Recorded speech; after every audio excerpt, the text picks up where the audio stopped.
हाँ, तो आज फिर अपन सेकंड चैप्टर ले रहे हैं साइंस का, एक दो वीडियो उसकी और बनेंगे। आज का वीडियो बहुत खास है क्योंकि इसमें डीपली क्वेश्चन जितने भी बनेंगे ना, मैंने बहुत अच्छे से क्वेश्चन आपके सेलेक्ट किए हैं, ठीक है, 1 मार्क्स के। बस मेरी बात को ध्यान से सुनना और जहाँ जहाँ पर आप ये नोट्स मेरे साथ में लिख रहे हो ये ध्यान रखना, लिखना है आपको, ठीक है, वहाँ आपको अंडरलाइन करना है कि यहाँ 1 मार्क्स का क्वेश्चन बन सकता है क्योंकि पेपर डीपली आ सकता है इस बार, ठीक है। तो वहाँ पर अपन को 1 मार्क्स के लिए रेडी रहना है, ठीक है। चलो फिर अपन बात करते हैं। आज टॉपिक है आपका एक्सक्रीटरी सिस्टम यानी कि उत्सर्जन तंत्र। उत्सर्जन तंत्र का मतलब जो हमारे बॉडी के अंदर जो वेस्ट होता है, वेस्ट का मतलब जो अपशिष्ट पदार्थ होते हैं उनको बाहर निकालना, और बाहर निकालना बहुत ज़रूरी हो जाता है, ठीक है, वरना अपन बीमार पड़ जाएंगे, ये आप सब कॉमन सेंस जानते हो। और हमारी बॉडी के अंदर भी बहुत सारे अपशिष्ट पदार्थ बाहर निकलते रहते हैं, ठीक है। पसीना, इवन पसीना स्वेटिंग होती है वो भी हमारे अपशिष्ट पदार्थ के अंदर ही आता है, सब कुछ, बहुत सारी बातें, तो ये बहुत ज़रूरी भी हो जाता है। और आपने सुना भी होगा, जैसे नॉर्मल जनरली क्वेश्चन, एक छोटी सी बात बताता हूँ कि आप डॉक्टर भी ये कहते हैं कि मतलब यूरिन को ज़्यादा देर तक नहीं रोकना चाहिए, ठीक है, क्योंकि यूरिन जो है वो अपनी किडनी पर इफेक्ट ज़्यादा डालता है, किडनी और लीवर पे। तो ये सारी बातें अपन पढ़ने वाले हैं इस टॉपिक के अंदर, ठीक है। ये बातें बहुत ज़रूरी है, तभी कहा जाता है कि यूरिन को ज़्यादा, मतलब यूरिन जब भी आई तो उसको तुरंत रिलीज़ कर देना चाहिए, ज़्यादा नहीं रोक के बेटर रहना चाहिए। काफ़ी सारी ये चैप्टर आपको बातें सिखाता है जो अपन को लाइफ में उन चीज़ों को फॉलो भी करना चाहिए, उन चीज़ों का ध्यान भी रखना चाहिए, ठीक है। तो जैसे अपन बात करते हैं उत्सर्जन तंत्र की, तो उत्सर्जन शरीर की वह अवस्था है जिसमें शरीर की कोशिकाओं, अब मैं लिखवा क्या रहा हूँ पता है आपको, 1 मार्क्स में अगर डेफिनेशन आई है तो 2 आंसर होंगे इसमें, 2 डेफिनेशन पूछ सकता है वो। एक तो सिंपली पूछेगा कि व्हाट इज एक्सक्रीटरी सिस्टम यानी कि उत्सर्जन तंत्र क्या है, तब आपको ऊपर वाली डेफिनेशन लिख देनी सिंपल कि उत्सर्जन शरीर की वह अवस्था है या वह व्यवस्था है जिसमें शरीर की कोशिकाओं द्वारा उत्पन्न अपशिष्ट को बाहर निकाला जाता है, सिंपल। यानी कि excretion is a body system in which the waste products generated by the body cells are disposed out of the body, बस सिंपल। लेकिन एक नई चीज़ पढ़ने वाले हैं आप आज इस चैप्टर में, आज के वीडियो में, नाइट्रोजनी अपशिष्ट, नाइट्रोजनस वेस्ट, ये वेरी इंपॉर्टेंट है। एग्जाम में क्वेश्चन 2 तरह के आएंगे कि नाइट्रोजनस वेस्ट कितने प्रकार के होते हैं, कितने टाइप के होते हैं, तो 3 टाइप्स होते हैं इनके। एग्जाम में क्वेश्चन आए तो अमोनिया, यूरिया और यूरिक एसिड, यानी कि अमोनिया, यूरिया, यूरिक अम्ल, ठीक है ना।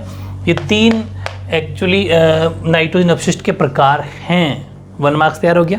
पहली बात तो ये कि नाइट्रोजनी अपशिष्ट कितने प्रकार का होता है, तो आप 3 प्रकार लिख देंगे, तीनों प्रकार, तीनों टाइप के नाम, बस सिंपल, 1 मार्क्स में हो गया कंप्लीट।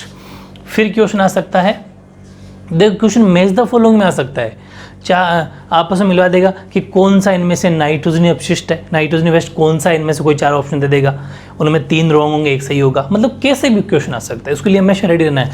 कॉम्पिटेटिव एग्जाम में आ रहा है क्वेश्चन, 3 ऑप्शन गलत और इनमें से कोई एक देते वो सही हो जाता है, मतलब कोई 4 ऑप्शन देते हैं ना, तो वैसे इन चीज़ों को ध्यान रखना है। या फिर ये पूछ सकता है इनमें से कौन सा नाइट्रोजन वेस्ट नहीं है, तो 3 सही दे के 4था गलत दे देता है। तो इन चीज़ों पे अपन को ऑलरेडी रेडी रहना है। अब क्या होगा कि ये नाइट्रोजनी वेस्ट है ना, नाइट्रोजनी वेस्ट को जो बाहर निकालता है कि नाइट्रोजनी अपशिष्ट की उत्सर्जन है तो एक विशेष तंत्र कार्य करता है, उसको भी हम उत्सर्जन तंत्र ही कहते हैं। The emission of accumulated nitrogenous waste special mechanism called the excretory system works. ये भी सिंपली डेफिनेशन लिख सकते हैं अपन। जब नाइट्रोजनी वेस्ट के बारे में लिख रहे हो तो ये भी एक लाइन लिख देना, थोड़ा अच्छा आंसर बन जाएगा। फिर हम लिखेंगे, क्वेश्चन यहाँ से आएगा कि नाइट्रोजन अपशिष्ट कितने प्रकार का होता है, हाउ मेनी टाइप्स। तो nitrogenous waste are of 3 different types. First ammonia. Ammonia की बात की जाए तो अमोनिया उत्सर्जन अमोनियोत्सर्ग प्रक्रिया के द्वारा, इस प्रक्रिया का नाम है, ये प्रोसेस का नाम है, ध्यान रखना, अमोनियो उत्सर्ग प्रक्रिया। मतलब हिंदी में कहते हैं ना, जैसे संधि विच्छेद करते हैं, अमोनिया प्लस उत्सर्ग मतलब बाहर निकालना, वही बस इससे मिला जुला नाम ही है अमोनियोत्सर्ग प्रक्रिया, ठीक है। Excrete ammonia by the process of ammonotelism, ठीक है, अमोनोटेलिज्म। अब क्वेश्चन इतना सा एक चीज़ बन गई।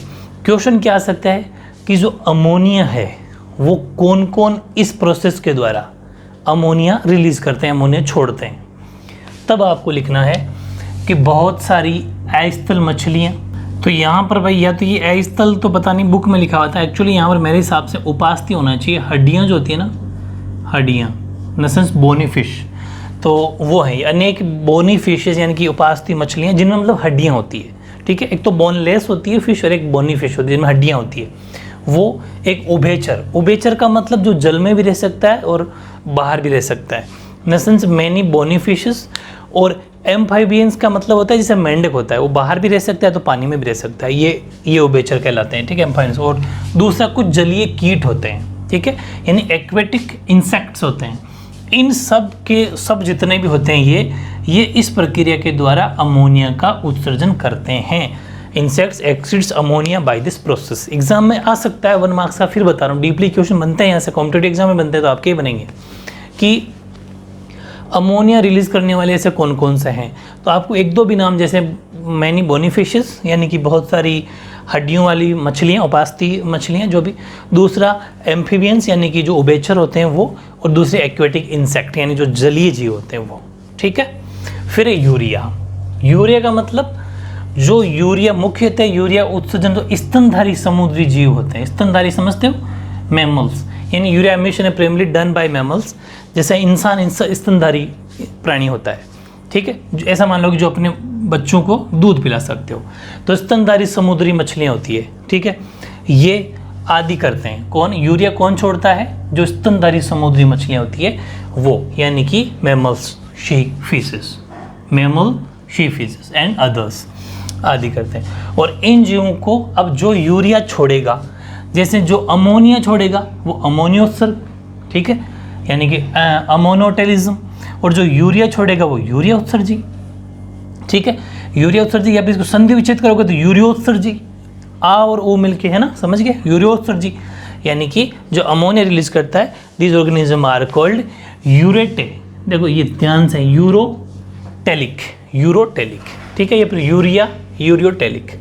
तो ये काफ़ी इजी है, कोई बड़ी मुश्किल नहीं है। फिर कोशिकाओं द्वारा उत्सर्जित अमोनिया को, अब होता क्या, हाँ ये क्वेश्चन यहाँ से 1 मार्क्स का फिर बन सकता है कि एक्चुअल में जो ये अमोनिया है ये कैसे बाहर आता है, कैसे भाई यूरिया कैसे बना, हाँ ये क्वेश्चन आ सकता है एग्जाम में कि यूरिया जब बाहर आता है तो यूरिया बनता कैसे है, समझ रहे हो। एक्चुअल में वो पहले अमोनिया होता है, फिर वो वृक्क हमारी जो किडनी होती है, लीवर में आके फिल्टर हो जाता है, देन उसके बाद में किडनी से होते हुए निकल जाता है। इन सेंस ये है कि कोशिकाओं द्वारा उत्सर्जित अमोनिया, भाई हमारी बॉडी होती है कोशिकाओं से बनी हुई, हमारी जो बॉडी हो शरीर वो कोशिकाओं से बना होता है, हमारी बॉडी सेल से बनी होती है। तो वो सेल्स क्या करती है, अमोनिया छोड़ती है। अमोनिया जाता है यकृत में, मतलब लीवर में। देखो यहाँ से सिस्टम है, लीवर कन्वर्ट्स, तो लीवर कन्वर्ट करेगा किसको, अमोनिया को, produce by the cells into urea. और फिर यूरिया इज देन फिल्टर्ड, कहाँ पर हो जाएगा, किडनी में, फिल्टर्ड एंड एक्सक्रीटेड, मतलब फिल्टर हो जाएगा, उसके बाद बाहर आ जाएगा किसके द्वारा, किडनी के द्वारा। हमारे शरीर में 2 किडनी होती है, उनके द्वारा बाहर आ जाता है, यानी कि यूरिया में परिवर्तित करता है, जिसे हम वृक्कों, हिंदी में ध्यान रखना, किडनी ज़्यादा बोलचाल का वर्ड है लेकिन उसको हिंदी में वृक्क बोलते हैं किडनी को, ठीक है। और लीवर को बोलते हैं यकृत। हालांकि अपन बेसिकली यूज वर्ड करते हैं लीवर और किडनी, हिंदी वाले भी इंग्लिश वाले भी, लेकिन एक्चुअल में हिंदी में इसका नाम यकृत है, इसका नाम वृक्क है, इन पर कंफ्यूज मत होना, ठीक है। तो यकृत यूरिया में परिवर्तित कर देता है, और जिसे वृक्कों द्वारा मतलब किडनियों द्वारा निस्पंदन यानी कि फिल्टर करके, निस्पंदन का मतलब क्या होता है, फिल्टर करना, साफ करना, फिल्टर करके उत्सर्जित कर दिया जाता है, मतलब बाहर छोड़ दिया जाता है। इजी है ना। तो 1 मार्क्स का क्वेश्चन आएगा कि यूरिया कैसे बनता है, यूरिया कैसे रिलीज होती है। तो पहले अमोनिया होता है, अमोनिया जाएगा लीवर में हो जाएगा फिल्टर, लीवर मतलब यकृत, उसके बाद में जाएगा किडनी के द्वारा बाहर निकल जाता है, किडनी का मतलब वृक्क के द्वारा बाहर निकल जाता है। इजी 1 मार्क्स, ध्यान रखना। अब है यूरिक अम्ल, यूरिक एसिड।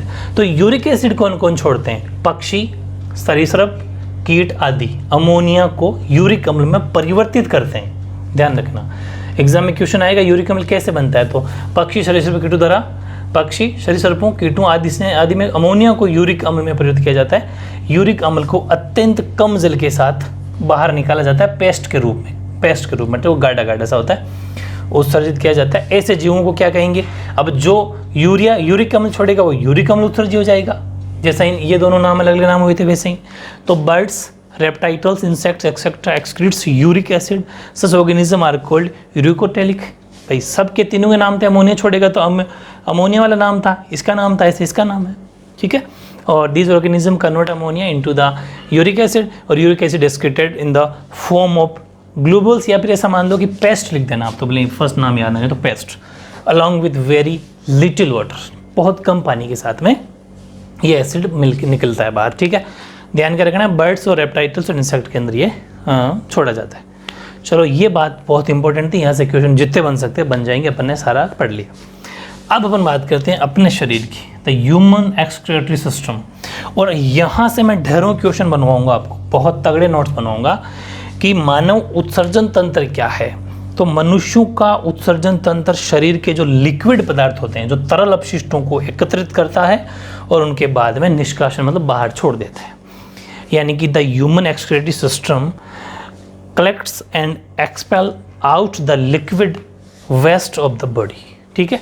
अब ये हमारे लिक्विड को क्या कर इकट्ठा कर लेगा, उसके बाद में उसको वेस्ट बना के बाहर निकाल देता है, वो सिस्टम अपन को पता है।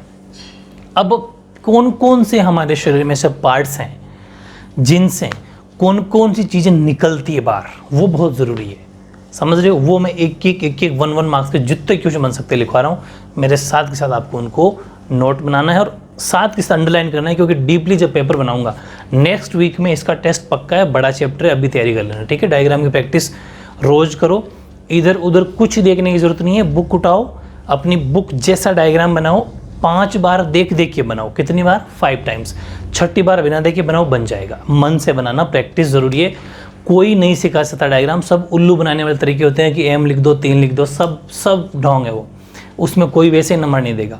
खुद प्रैक्टिस करो बार बार, आराम से मार्क्स मिल जाएंगे, ठीक है। ओके,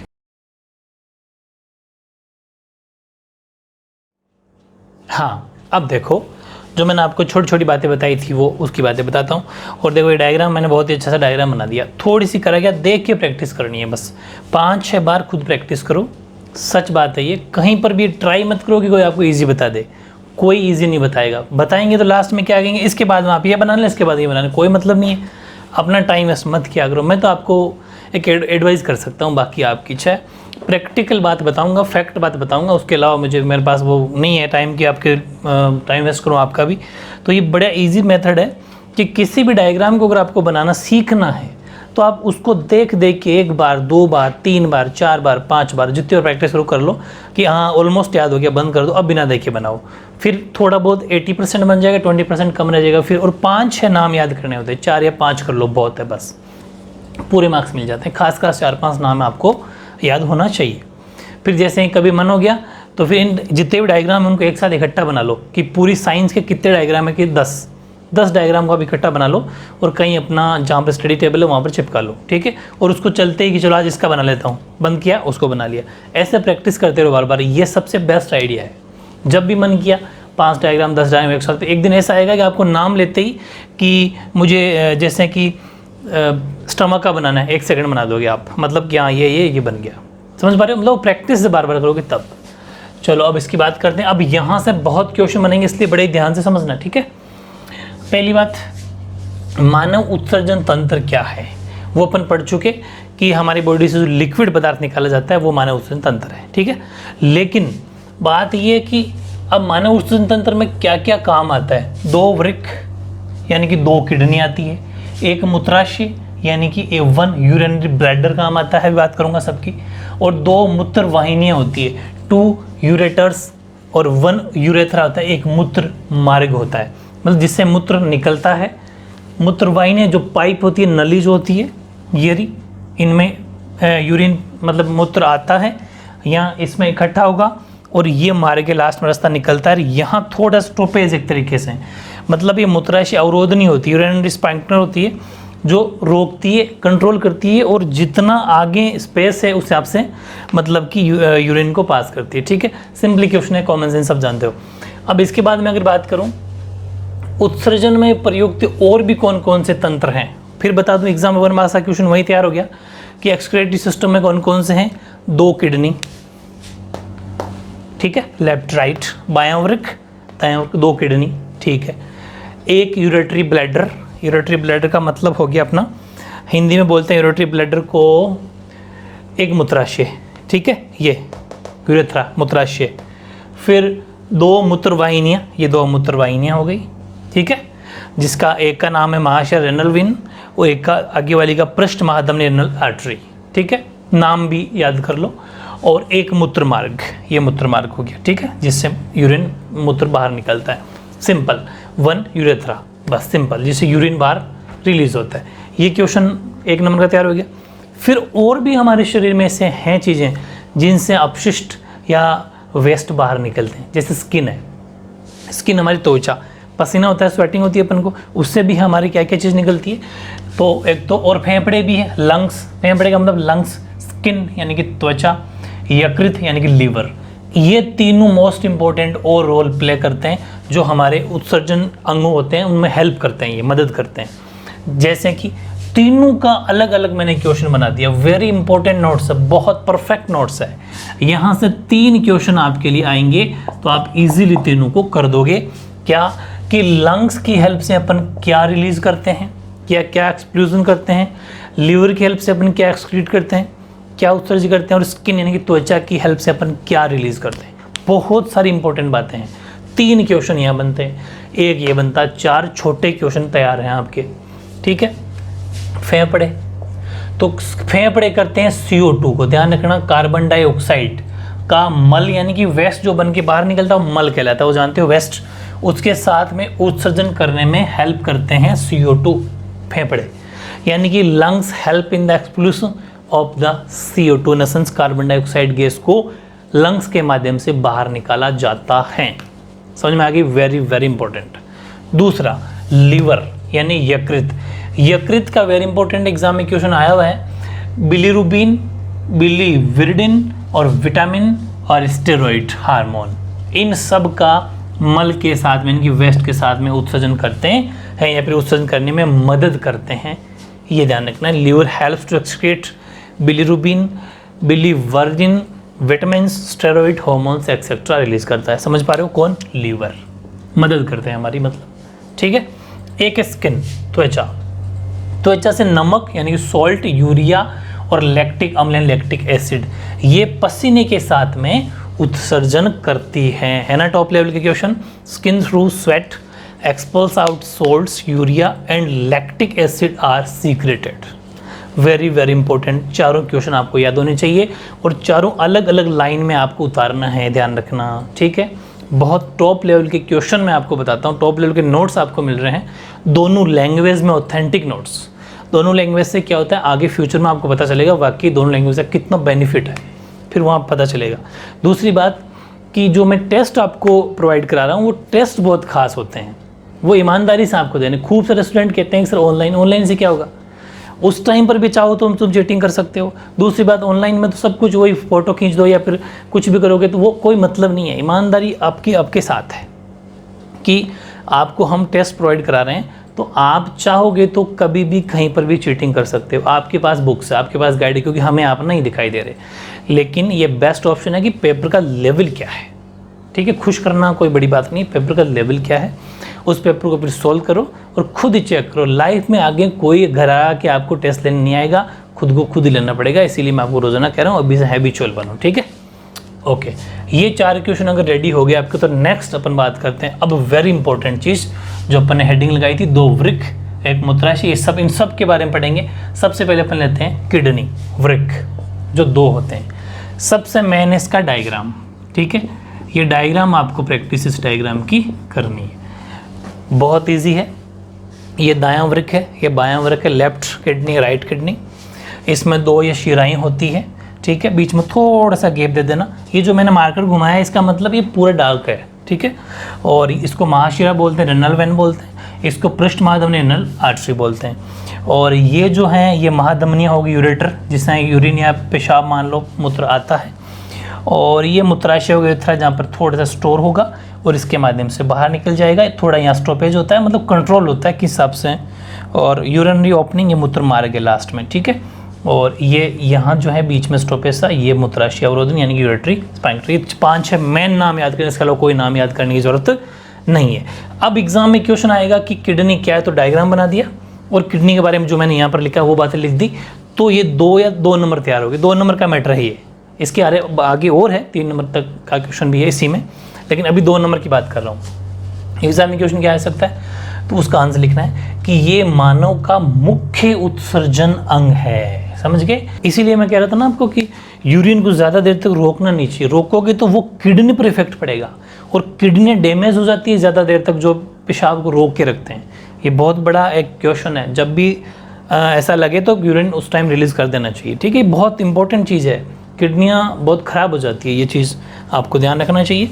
तो ये ध्यान रखना उत्सर्जन अंग है। और कौन? वृक्क, किडनी, मतलब कि it is the main excretory organ of the human body. दूसरी बात, क्यों है ये मेन? क्योंकि 70 से 80%, 70 to 80% हमारे शरीर का लगभग जो लिक्विड वेस्ट होता है, तरल अपशिष्ट होता है, वो बाहर निकलता है किडनियों के माध्यम से। बताओ कितना इंपॉर्टेंट है। तभी तो कहते हैं ना, किडनी खराब हो जाती है तो कितना मुश्किल काम है। फिर एक किडनी से काम चलाया जाता है, लेकिन दो ही होती है। ठीक है, आगे देखो। साथ ही शरीर में स्रावित समस्त रसों का नियंत्रण करता है। जो भी हमारे शरीर में रस बनते हैं, ठीक है, जो पाचन में भी काम करते हैं, डाइजेस्ट में अपन ने पढ़ा था, सब में जितना भी, यानी कि it excrete about 70 to 80% of liquid waste out of the body. और इट इज़, अच्छा इसके बाद में यहाँ नीचे लाइन एक पहले लिख दी इंग्लिश में, it is also control all the juices, मतलब जो लिक्विड होता है, जो जूस होता है, रस जो होता है, रिलीज इन द बॉडी। दूसरी बात, इसका कलर कैसा होता है, ये कैसी होती है? तो it is a dark brown coloured Ben shaped structure. Ben shaped का मतलब होता है सेम के दाने। जैसा आपको इस डायग्राम दिख रहा होगा, ये सेम दाना जो मैंने आपको पिक लगाई छोटी सी, ये ऐसा सेम का दाना होता है। सेम के दाने की सब्जी भी बनती है, उस जैसा स्ट्रक्चर इनका होता है। समझ पा रहे हो ना, किसका? किडनी का। तो ये थे सेम के दाना की पिक। अब आगे आओ कि ये सेम के दानों की आकृति में गहरे भूरे रंग के होते हैं। ठीक है, दूसरी बात, एग्जाम में 1 मार्क्स का क्वेश्चन यहाँ से तैयार हो जाता है कि किडनी है वो किस तरह की होती है, उसकी शेप कैसी होती है। तो जैसे आप लिखना है, it is a dark brown coloured bean shaped structure. ठीक है, यानी कि भूरे रंग की होती है और सेम के दाने जैसी इसकी आकृति होती है। फिर ये उदरगुहा में जो पीठ की ओर होता है, उदरगुहा में पीठ की ओर आमाशय के कशेरुक दंड के दाएं व बाएं भाग में स्थित होती है। जो हमारा आमाशय होता है, स्टमक होता है, उसका लेफ्ट, राइट और लेफ्ट उनके बीच में स्थित होती है। Pair of kidneys is located, ये भी क्वेश्चन आता है कॉम्पिटिटिव एग्जाम में कि ये कहाँ होती है। 4 ऑप्शन होता है। ठीक है, a pair of kidneys is located on the posture side of the abdominal cavity and below the stomach on the right and left side of the spinal cord. ठीक है, ये वेरी इंपॉर्टेंट है। और एक छोटी सी बात और है, लास्ट में लिखी है मैंने, हाइलम किसे कहते हैं, 1 मार्क्स में आ जाता है। तो वृक्क जो होता है, वृक्क का मतलब किडनी, किडनी के बीचों बीच मध्य सतह पर एक खांच होती है। ये जो बीच में खांच मान लो, ये वाली खांच मान लो, एक खांच होती है, मतलब बीच में गैप होता है, उसे हाइलम कहते हैं। हाइलम के बारे में थोड़ा बहुत पढ़ लेंगे आगे, हाइलम कहलाती है। यानी कि a groove is found on the central surface of the kidney which is called renal hilum. ठीक है, तो ये काफ़ी सारी मैटर अपन ने पढ़ा आज, बहुत खास है। बहुत सारे छोटे बड़े क्वेश्चन भी बन सकते हैं, हालांकि इसमें अभी और है बातें, लेकिन वीडियो ज़्यादा बड़ा नहीं बनाएंगे ताकि इंटरेस्ट बना रहे और चीज़ें साथ के साथ लर्न होती रहे। बड़ी बात हुआ है क्योंकि थ्योरी है, सीधी सीधी याद करनी है, डायग्राम की प्रैक्टिस करनी है। आई थिंक आप कर भी रहे होंगे साथ के साथ। ठीक है, बहुत अच्छी मेहनत करो, टेस्ट प्रॉपर तरीके से दो, अपने आप चेक करो। चेक करने का तरीका मैंने बता दिया, जितने गलत होते हैं मार्क्स उस हिसाब से काट लो, गलतियों में सुधार करो, रीटेस्ट देते रहा करो। ठीक है, ये आपकी मेहनत आपको ही करनी है, कोई करके नहीं देगा। ठीक है, ओके।